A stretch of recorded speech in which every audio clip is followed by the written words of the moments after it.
بسم اللہ الرحمن الرحیم، الصلاۃ والسلام علی رسولہ الکریم وعلی آلہ وصحبہ اجمعین، اما بعد۔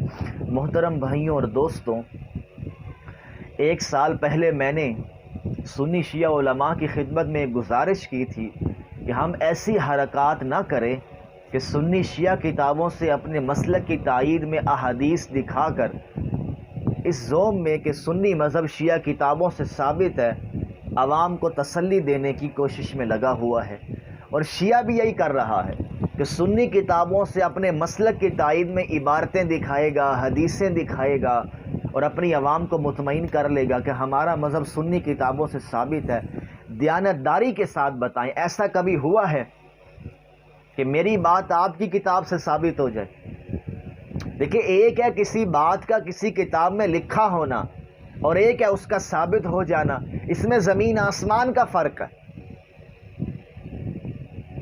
تو یہ رویہ بالکل درست نہیں ہے کہ ہم اپنے مطلب کی بات ثابت کرنے کے لیے آدھی بات پیش کر دیں۔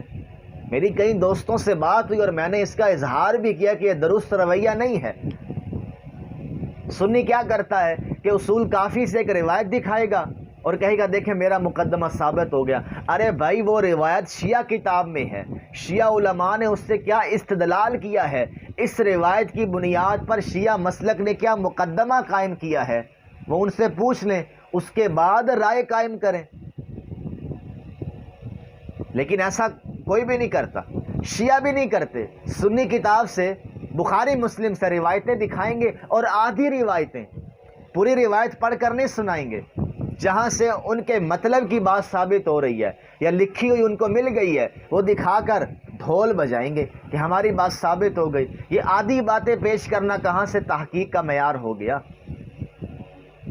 قرآن میں لکھا ہوا ہے نماز کے قریب نہ جاؤ، تو نماز نہ پڑھنے والا تو قرآن کی یہ آیت دکھا کر تو مطمئن ہو جائے گا۔ دیکھیں، قرآن میں لکھا ہوا ہے، لیکن کیا قرآن کا یہ مقدمہ ہے؟ قرآن کا یہ تھیم ہے؟ قرآن پوری بات کیا کرتا ہے؟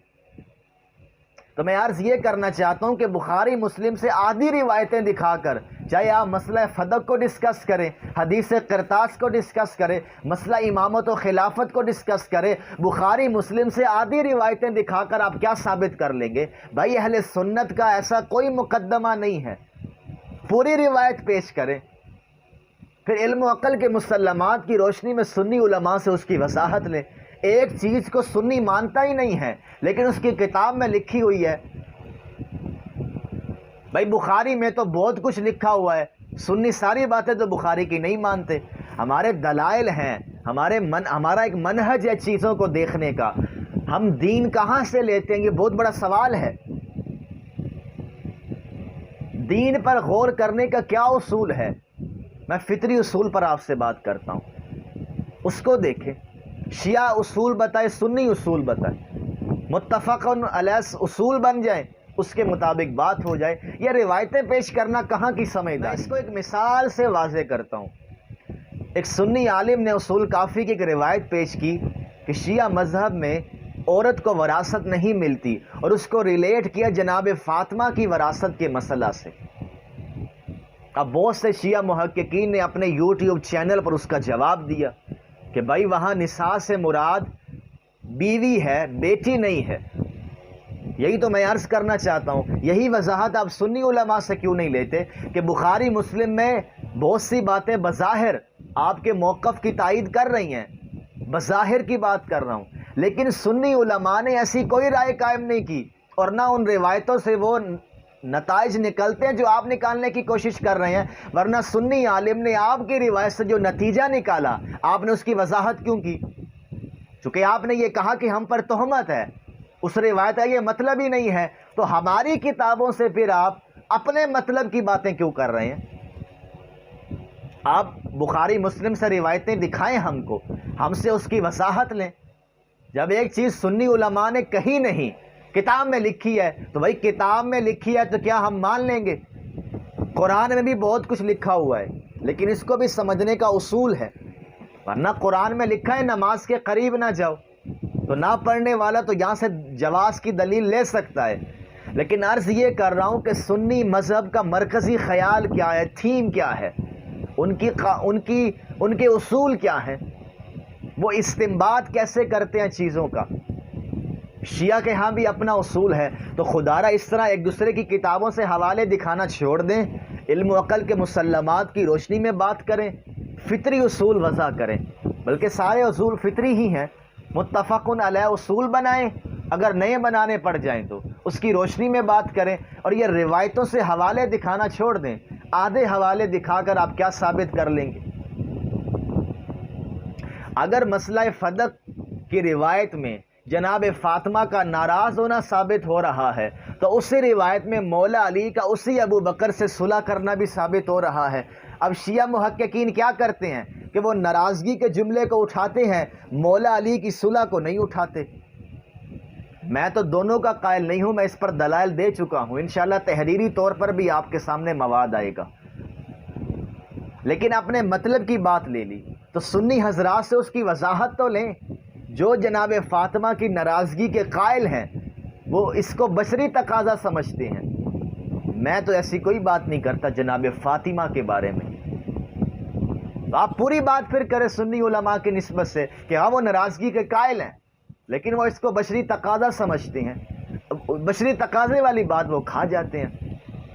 تو میں عرض یہ کر رہا ہوں، یہ چکر چھوڑیں، آدھی روایت پیش کرنا، بغیر وضاحت کے روایت پیش کرنا، وہاں سے اٹھا کر پیش کر دینا، وہاں سے اٹھا کر پیش کر دینا، یہ ہار جیت چھوڑ دیں، دین پر کام کرے اخلاص نیت کے ساتھ۔ اگر آپ کے بارے میں کوئی غلط فہمی ہے تو آپ علم و عقل کے مسلمات کی روشنی میں اس کو ثابت کر دیں، اس کی وضاحت کر دیں۔ یہ کہنا کہ بھائی یہ تو آپ کی کتاب میں بھی لکھا، ارے بھائی لکھا ہوا ہے، ہم نے کب انکار کیا ہے؟ کیا ثابت بھی ہے سنی اصول کے مطابق؟ کیا سنی علماء نے اس کو مانا ہوا ہے اور جان بوجھ کر آنکھیں بند کی ہوئی ہیں؟ یا شیعہ علماء نے اس بات کو مانا ہوا ہے؟ اب شیعہ علماء نے وضاحت دی نا کہ وہاں عورت سے مراد زوجہ ہے، بیٹی نہیں ہے، کہ زوجہ کو حصہ نہیں ملے گا۔ تو سنی علماء کی وضاحتیں بھی آپ لے لیں۔ تو خدا را اس طرح کی باتوں سے پرہیز کریں، یہ درست رویہ نہیں ہے۔ ایک یہ کہ یہ حوالے دینا چھوڑ دیں، اگر دینے ہیں تو اس مسلک کے عالم سے اس کی وضاحت لیں۔ روایت کے ایک ٹکڑے پر بحث کرنا کوئی علم حدیث کا معیار یا یہ کوئی کیپیبلٹی نہیں ہے کہ ہم نے علم حدیث پڑھ لیا ہے کہ ایک روایت کے حلقے سے جملے پر آپ بحث شروع کر دیں۔ پوری روایت کو سامنے رکھ کر بات کی جاتی ہے، اس کی روشنی میں روایت کا تجزیہ کیا جاتا ہے۔ اور اس کے ساتھ میں یہ بھی عرض کروں کہ آپ علماء سے اس کی وضاحت لیں، آدھے حوالے پیش نہ کریں اور علماء سے اس کی وضاحت لیں۔ اس کے بعد جب ایک عالم خود کہہ رہا ہے کہ ہاں میں اس بات کو مانتا ہوں، اب آپ کا حق بنتا ہے آپ تہذیب کے دائرے میں تنقید کریں، تنقید کے نتیجے میں وہاں سے سوال آئے گا، اس کا جواب دے دیں۔ ایک چیز کو نہ سنی مانتا ہے نہ شیعہ مانتا ہے، کتابوں سے اٹھا کر اپنے پروپیگنڈے شروع کیے ہوئے ہیں، یہ درست رویہ نہیں ہے، اس پر ضرور غور کریں۔ وما علینا الا البلاغ۔